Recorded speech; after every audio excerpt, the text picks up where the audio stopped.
we're going to have a press briefing. So either the secretary or myself or Yusek Kabutahe will be here to give you updates at 1 p.m. every day. So today, we have with us, of course, Secretary Duque for our updates. We also have Dr. Rabi Abeyasinghe, as you all know, is the WHO country representative of the Philippines. And we have Yusek Dodo Dulay from the Department of Foreign Affairs, because we had a very important meeting also just an hour ago. And to start with, let me give the floor, well, the microphone to Secretary Duque. Okay, thank you very much, Yusek, Eric. But before I read my press statement, I was wondering where Director Chito Avellino is. Somebody has to give the updates on the status of the PUIs or new PUIs if there are any. Anyway, so well, if it's not clear, I have the data now. Oh, you have the data now? Yes, okay. So again, once again, in behalf of the DOH, I'd like to welcome all of you to our first of our regular press conferences that we will be doing on a daily basis. About 1:30 would be the start of our press con. So the DOH, your DOH today, has informed the public that, well, we are informing the public that still there are no confirmed cases of the novel coronavirus 2019 and COVID.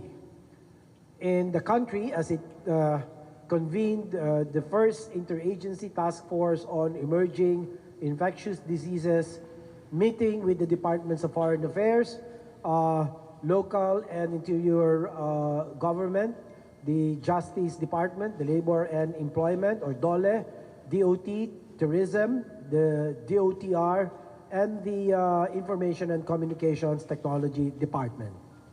Also among those who were present to discuss updates on the 2019 nCoV were representatives from attached agencies, the Philippine Overseas Employment Administration, the POEA, that is, the Overseas Workers Welfare Administration, the OWA, the Civil Aviation Authority, and the Civil Aviation Board, as well as officials from the World Health Organization, or WHO, represented by Dr. Rabi, who's no stranger to all of you.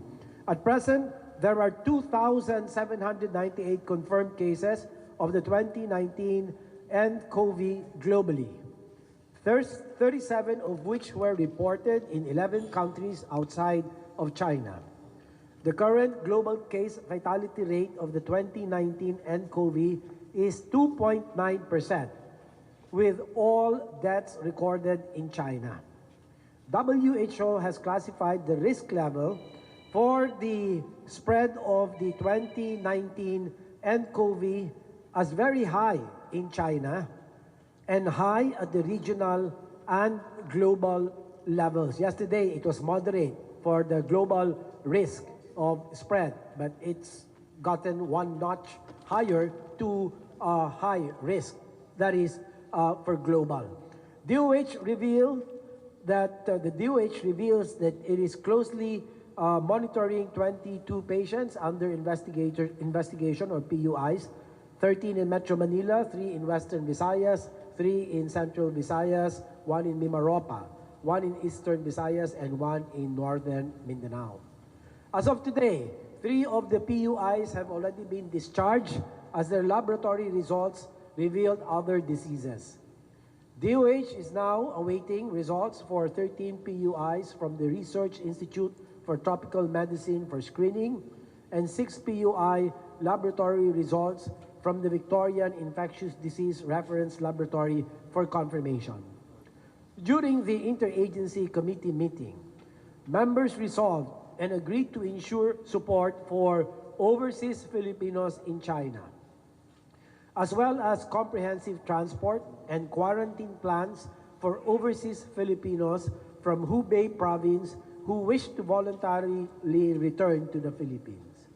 The committee also agreed on proposing temporary restrictions on the issuance of visas for travelers from Hubei province and issuing advisories temporarily discouraging non-essential travel to China. I wish to inform our kababayans that the government will take care of you whether you choose to stay or return home. And for those who choose to return, you will be taken care of in a health facility for monitoring and further medical management. For Filipinos who wish to stay in China, DOH reiterates adherence to advisories and cooperation with public health activities being done by local authorities. DOH will ensure that all Filipinos in other countries will receive sufficient information and health support through telemedicine. I urge the public to remain vigilant. Let us continue practicing good hand hygiene, observing proper cough etiquette, maintaining distance from people manifesting flu-like symptoms, cooking food properly, and adopting healthy lifestyles. So this is all for my press statement. And back to you, Yusek, Eric. Yeah, thank you, sir. I think now maybe Dr. Rabi has some newer information from 30 minutes ago, no? Because the data we gave you is like from 30 minutes ago, and everything's been very dynamic. So, Dr. Rabi, maybe you want to give some updates from WHO? Thank you, Eric. Yes, we have, this is data that we discussed about half an hour ago, but in between we've had a further update. This is the latest information that we've got out of China. So now the number of confirmed cases is 4,515. This is to about midnight today, last night. This is the last update we've got from the Chinese authorities. So 4,515 cases with 106 deaths. What this translates to is that the mortality rate still remains less than 3%. We have 976 reported severe cases. The severity rate is about 21% on this data. 37 cases, as the Secretary mentioned, have been confirmed in 11 countries outside of China. Our information points to the presence of confirmed cases in all provinces of China, excluding Tibet, at this point of time.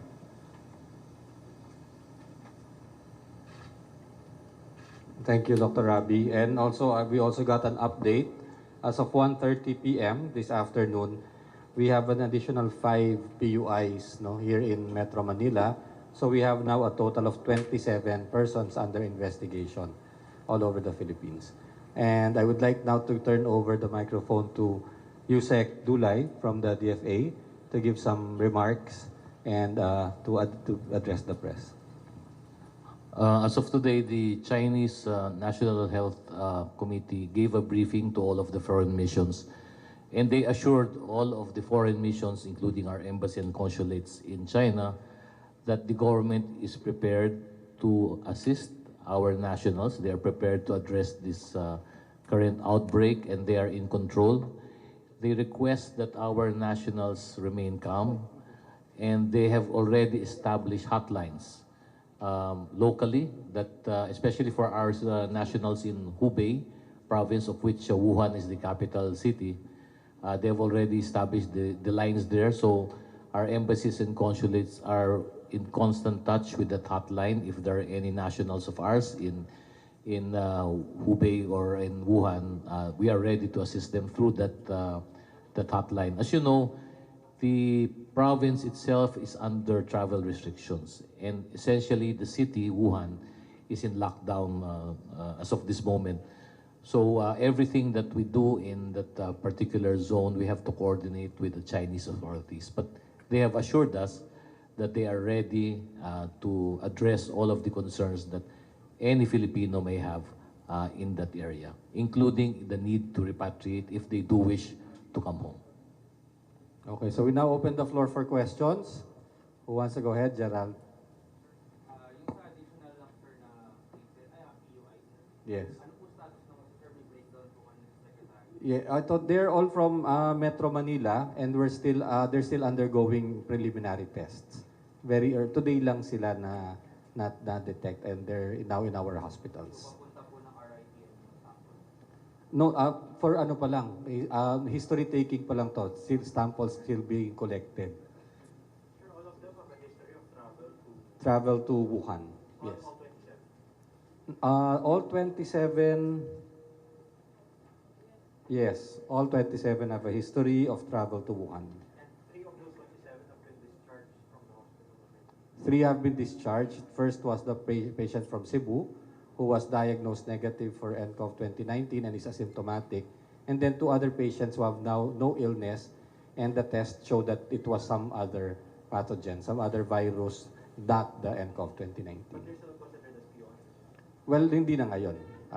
From the original list of 22 PUIs, 3 have been discharged. So now we have 18 plus the 5 from today. Sir, yung lahat na may history of travel to any place that is positive for nCoV, should they go on self-quarantine upon arriving in the Philippines, even if they don't have symptoms? Yeah, Dr. Rabi? If I understood your question, you're asking whether to quarantine every person who's been to a place where nCoV is positive. The numbers are very small. In many places in China and outside of China where nCoV has been confirmed, those have been in travelers who have been either in Wuhan or Hubei province. Right now, the justification is very weak for us to ask to quarantine anybody coming from all those places, because that would mean that you have to quarantine people coming from 36 countries, right? So what we are trying to do is our risk assessments are focused at minimizing disruption of social life and minimizing the risk to the community. So that's why we continue to do risk assessments. That's why we continue to change our risk assessments and update it based on the risk, based on geographical locations. At this point of time, there is no justification to quarantine anybody who comes from a city that has confirmed nCoV case. Certainly, if there is evidence of clear, extensive transmission at a community level, that could be considered. But again, we are not saying that there is justification enough for travel restrictions. We are not saying that everybody who does not have symptoms need to be quarantined, right? So it's a careful risk assessment that needs to be done. Certainly travel histories are important, and I think the Bureau of Quarantine has put in measures to take those details, particularly from travelers coming from China. That is critically important in enhancing the preparedness. Beyond that, it depends on whether somebody is symptomatic or not. Sir, if a person is not yet exhibiting the symptoms, but he doesn't know that he's already sick, can he pass on the virus and make other people sick during the incubation period? So this has not yet been confirmed. We are hearing some reports from China that people could transmit the disease during the incubation phase. This has not been confirmed by WHO.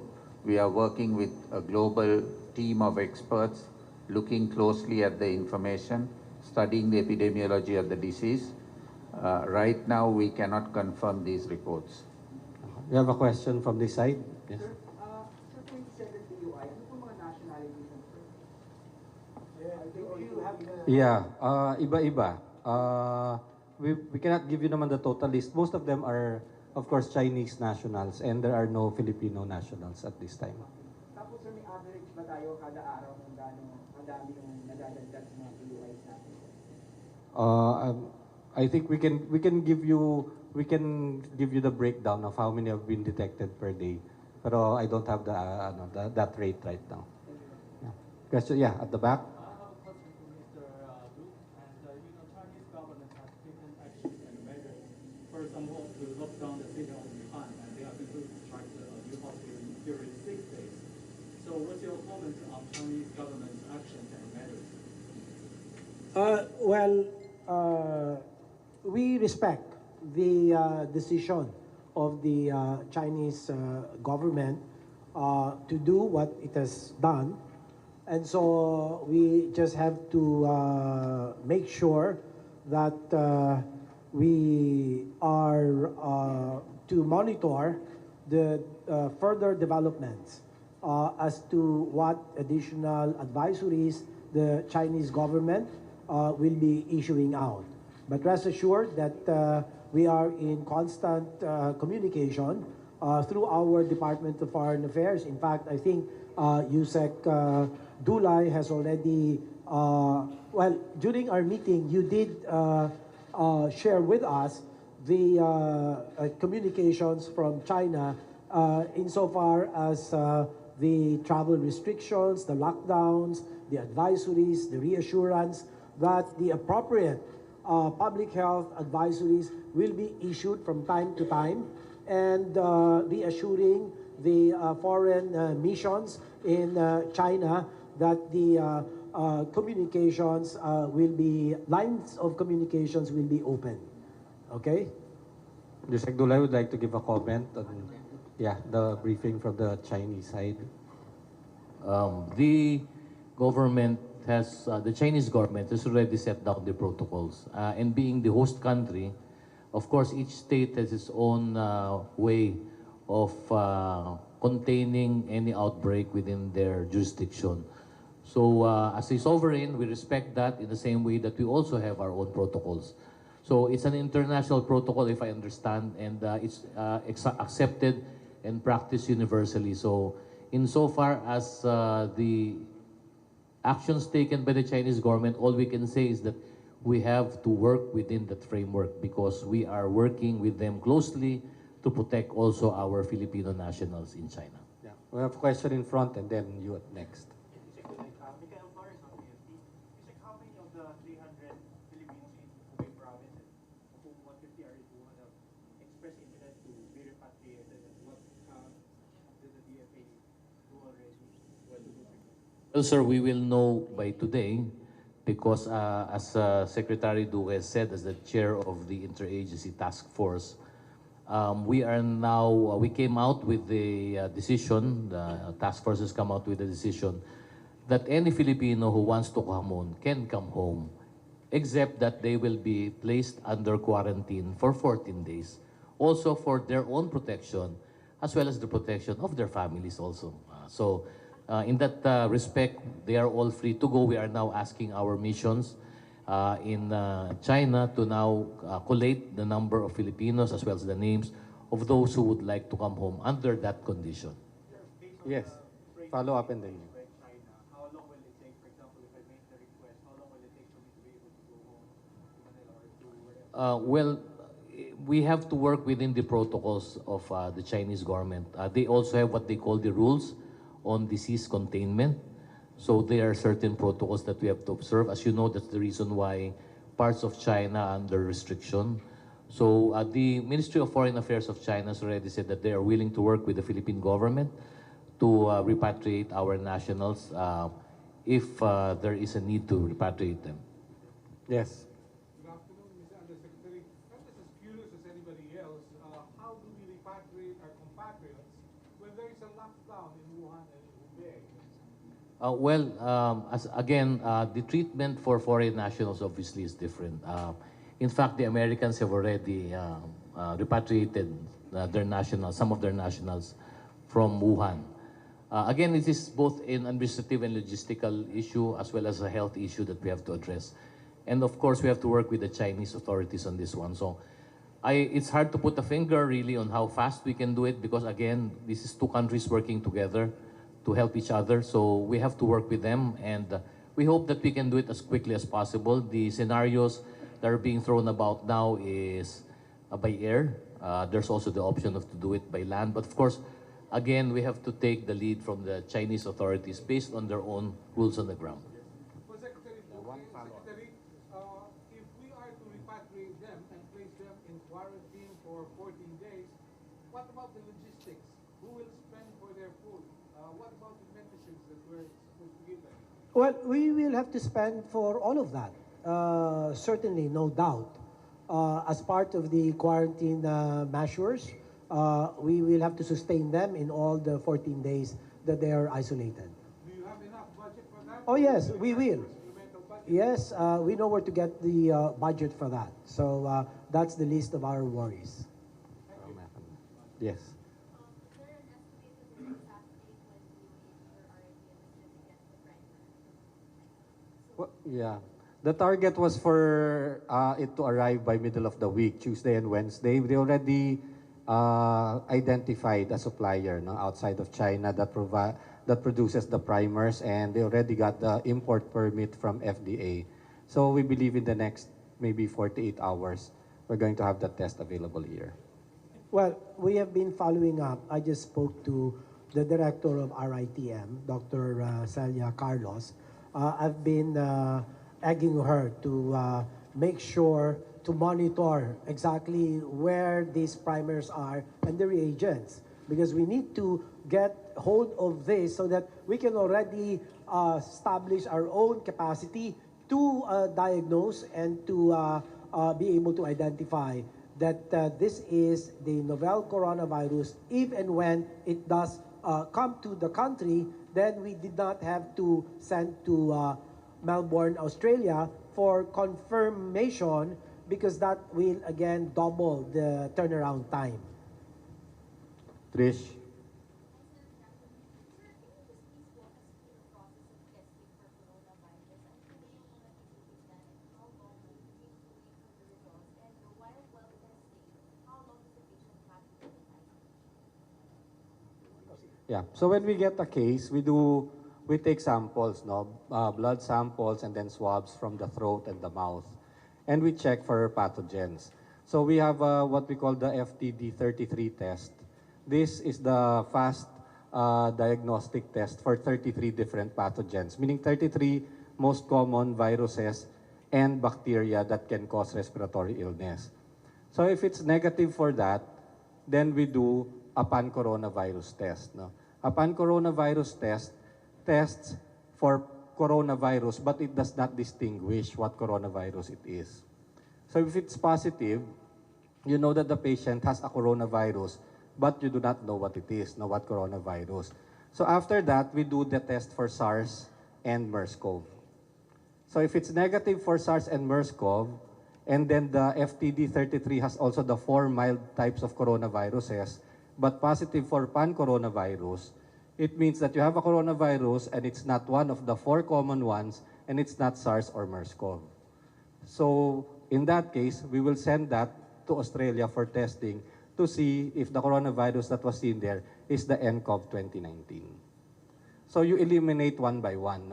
Kasi if you see if it's Haemophilus, if it's common flu, then that's already the cause of the disease. So we eliminate everything, and then when you have a positive pan-coronavirus and you've eliminated all the other coronaviruses, that's when we send for testing to the reference lab. Excuse me, let me just add, there have already been 4 known coronaviruses on top of the SARS-CoV and the MERS-CoV. The other 4 coronaviruses are labeled as such: the NL63, the next is OC43, and then the other one is HK, presumably Hong Kong U1. And then there is not Wuhan, U and 1. Okay, and then the other one is human coronavirus 12232. I'll check on that, the details of that. Now, you must understand that a lot of pathogens are many similar when in terms of the symptomatology, the clinical signs and symptoms in patients, and they're mostly viral. They're you have the alpha influenza virus. If you remember the pandemic AH1N1 of 2009. Can you please raise your hands here if you can still recall the pandemic AH1N1? And nobody's raising your hand, so I must have really aged. Because that was 10 years ago, 11 years ago, so you were probably kids then. We had, terrible, pandemic AH1N1, okay? So that's the alpha influenza. Then you have the beta influenza, many other pathogens that can give rise to overlapping clinical signs and symptoms. Now, let me just explain to you that these pathogens are mostly self-limiting. Some don't have, like the coronaviruses, there is no known treatment, no vaccine, no antivirals available to treat them. And they're, for the most part, symptomatic treatment is the intervention. And then they're self-limiting. However, let me just emphasize the fact that the elderly population is the most vulnerable population to these pathogens. If you look at the case fatality rate in now, the latest report of 4,515 cases reported as of 12 midnight of June 27, right? That's 106.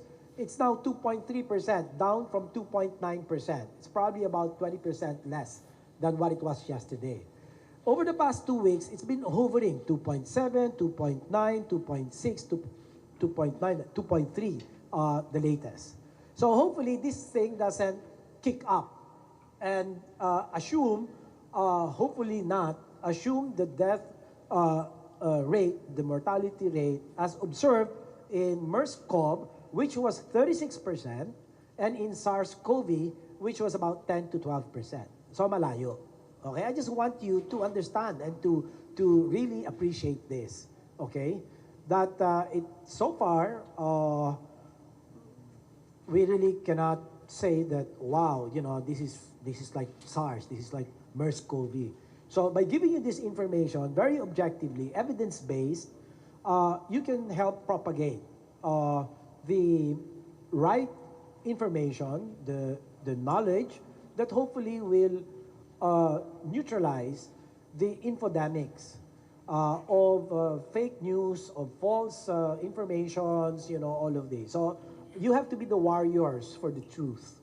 And it is our duty to also share with you evidence-based, science-based information that will help all of us collectively to ward off the epidemic of misinformation, which can be more viral than the virus that we are all guarding against. Yes, from the back. Later, we give you that. Yeah. Sir, Mary Fernandez, what is the recommended protocol of interagency in dealing with Chinese nationals who want to enter the country? Because earlier, your organization said they will be suspending the visa upon arrivals, but then they later clarified that it will only apply to those who are in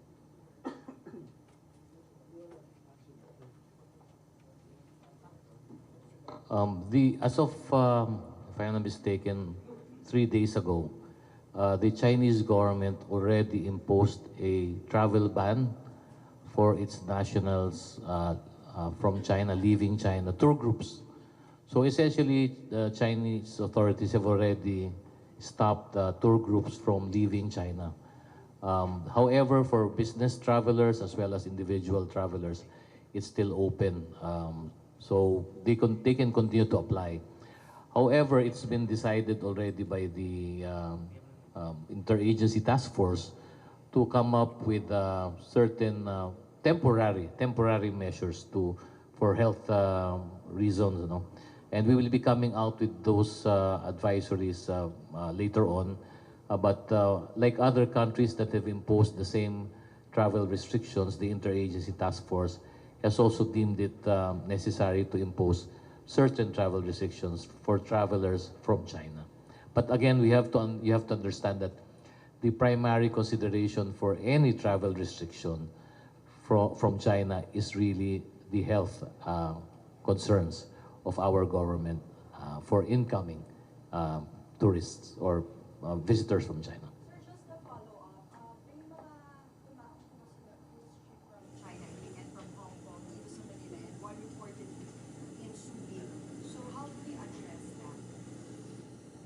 that is already an immigration quarantine issue, so we'll probably pass it on to DOH. Yeah, well, we have a report from the Bureau of Quarantine. No? So this particular ship, I think was supposed to house 4,000 tourists, but mukhang nag-cancel most of them, and there are now only 780 passengers. Before the ship left Hong Kong, all the passengers were screened, and on board we have a quarantine officer also checking the passengers, no, checking the passengers, and everybody's healthy. When they get down in Subic, we also have another quarantine station there to check again before they're getting down. And I think they're only scheduled to stay in Subic for like 6 to 10 hours. No? So at this point, the quarantine offices are doing all they can, and we see naman no health hazard at this time. Yes, Aiko. By the way, let me just add, that ship is coming tomorrow in the morning. It's going to dock there and then leave at 4 p.m.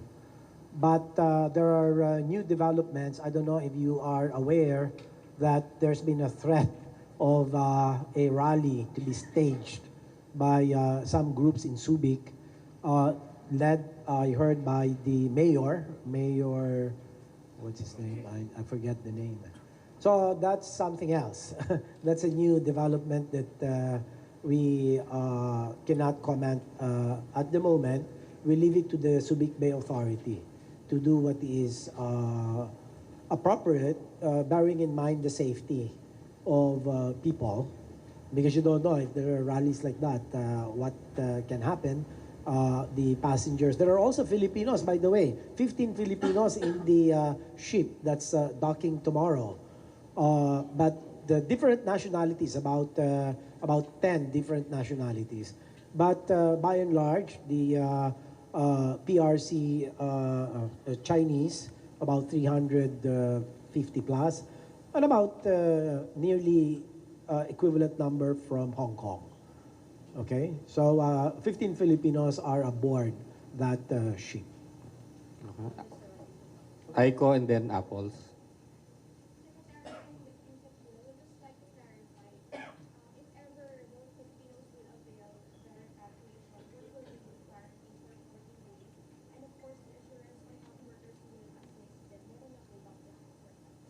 Yes, the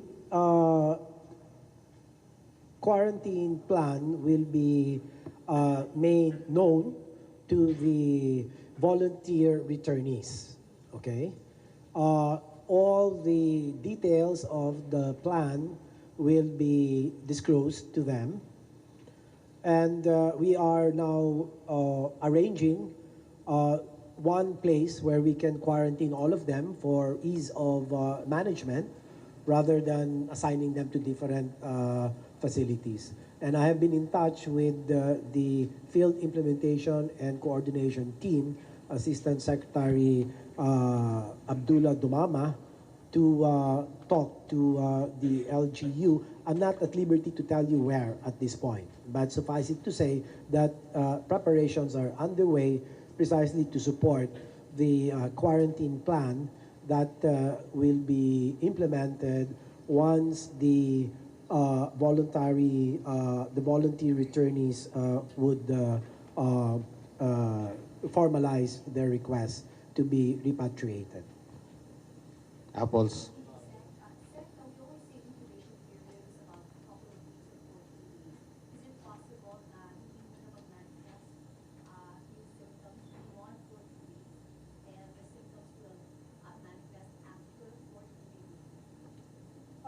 That's a very difficult question. But the consensus is that the incubation period is anywhere from 10 to 14 days. Now, there has been some talks of possibly spreading the virus by an individual who has not manifested any signs or symptoms. But there has been no evidence to back it up. According to the WHO, up to this point, there is no clear evidence to show that such may happen. So we have time for 2 more questions. At the back, and then Tina.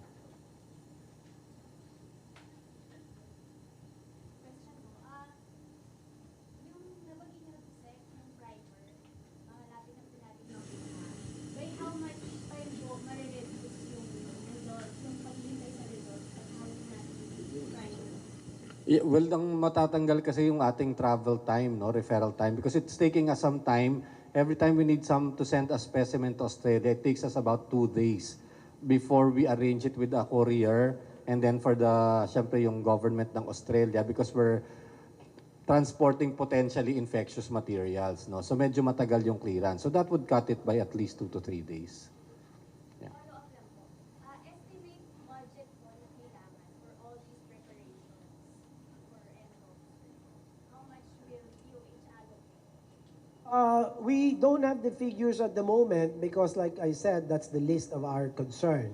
What is important is to prioritize the facilitation of our people in Wuhan, China, who have expressed the wish or the desire to be repatriated. So we'll talk about budgetary matters later. Okay. Last question, Tina. Sir, yung mga magpaparepatriate, is there an assurance from China that they will be able to go back to their work? Also, if one of the PUIs tests positive for NOV, may isang place lang po bang pagdadalan sa kanila dito sa atin? Well, actually, all the PUIs now are admitted and in isolation, no? So, not in one place. But if they're positive, then they will stay in that facility until they recover and we're able to clear them for discharge. Sir, yung sale ng surgical masks, marami yung wala na mabili na surgical masks because a lot of people have either reserved a lot and you can't buy anymore or talagang wala na binibenta yung pharmacy. Well, no, at FDA, we're trying to contact the suppliers because these are registered suppliers for medical devices, no? And they've promised to mobilize supplies. But you have to realize it's now a worldwide, in demand worldwide. So if the supplies are going around, all countries are asking for them. But we've already contacted the suppliers to bring in supplies into the Philippines. But we're asking also the public to be more yung choosy naman. Not everybody needs, for example, an N95 masks. N95 masks and gloves are only recommended for people who are taking care of sick people and who are in contact or those who are under investigation. For everybody else, for the general public, regular surgical face masks are useful, but we want to reserve yung equipment natin, yung N95 natin, for those who really need it. So yung mga frontliners nyo, okay naman yung protection nila, the hospitals are prepared just in case? Oh yes, that's one of the first order of the day when we heighten our infection control, our case management capacities in the hospitals. So in the pecking order, they are the first ones to be provided with PPEs or the personal protective equipment. So that means the goggles, the headgear, the mask, the gloves, the gowns or the aprons, and including the shoe guard. So they will have to be the first ones because they need to be protected while giving care to those who are infected in case it does come in. So, yes. Last thing na. May I don't think so, no. Not in my list. You haven't asked a question, please.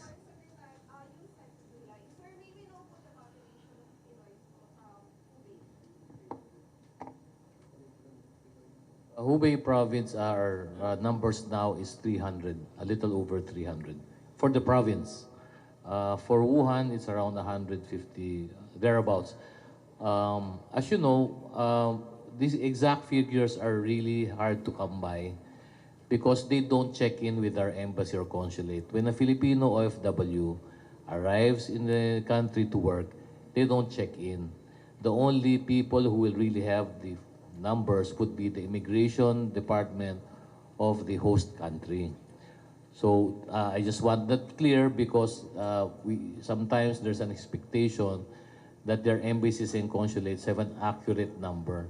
We cannot do that because not all Filipinos check in or let us know that they're in country. Ano?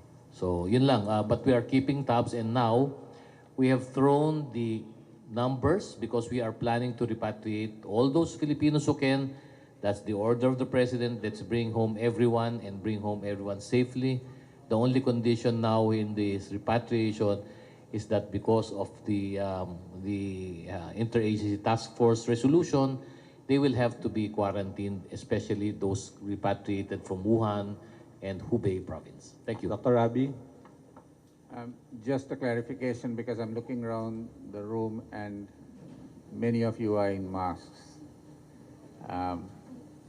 To protect Our- us from flu. Yes, so our advice was if you have signs and symptoms of a respiratory infection, to wear masks. Normal people going about their normal work don't need to wear surgical masks or N95 masks. If you are visiting somebody in a healthcare facility where there is a concentration of people with respiratory infections, or you're visiting a crowded place, a wet market, you may want to wear a mask, but you don't need to routinely wear masks from morning till evening. I'm just trying to reassure you that you don't face such a high risk that you need to wear a mask as you come for an press conference given by the Secretary of Health. We are not wearing masks, no, as you can see. One short question from Trish.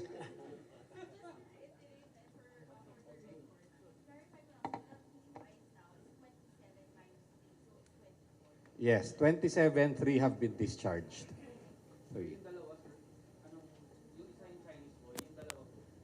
ay, hindi ko alam kung alin sa kanila, pero dalawa the discharge. Aiko, and then last question. Hindi, talagang last na to. Laging first and start, lagi kang first and last. Sige, Aiko. Short question, please.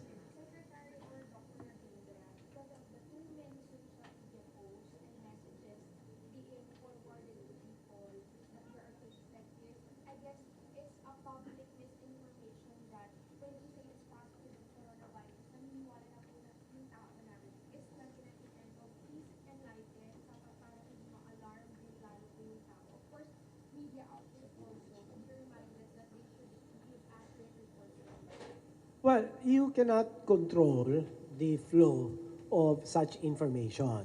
You know, in the era of social media, that is par for the course. But what I would like to appeal the media partners with us today is to really be the purveyors of evidence-based or science-based pieces of information. And there's no, because again, the DOH in partnership with the WHO should be the repository of all of this information that will allow people to appreciate and understand this evolving issue of N29 and COVID.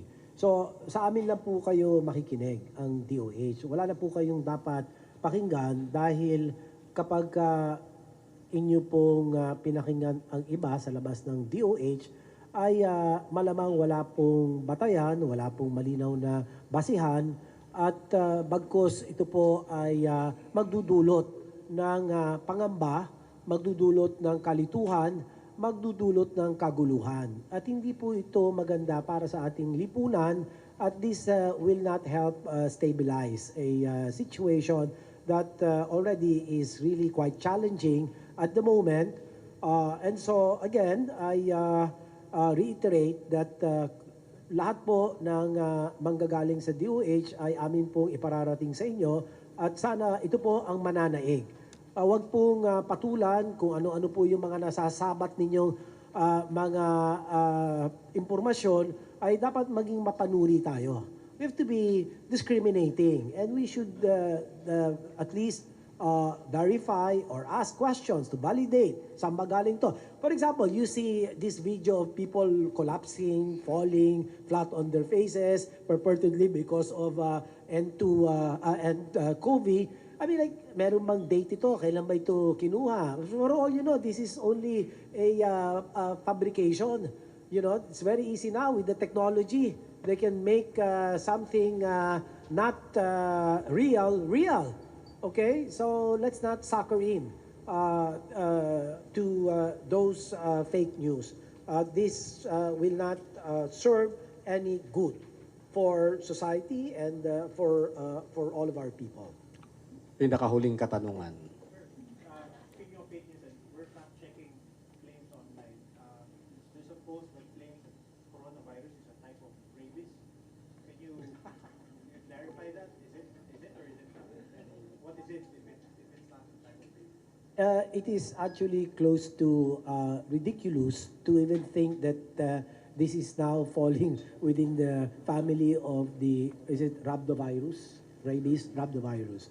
So it's not. It's a totally, completely different family of viruses. This is Coronaviridae. This is the family under which the coronavirus belongs. Okay, thank you very much, everybody. We'll see you tomorrow. At yan po ang naging pulong balitaan ng Department of Health kaugnay sa 2019 novel coronavirus. Nananatili daw walang kumpirmadong kaso ng 2019 nCoV sa Pilipinas. Yan mismo ang sinabi ni Health Secretary Francisco Duque III. At ayon naman sa World Health Organization, higit sa 4,500 na raw ang kaso ng naitalang nCoV. 106 dito ang nasawi. Dito naman sa Pilipinas, nasa 27 katao ang under observation kaugnay ng posibleng nCoV cases.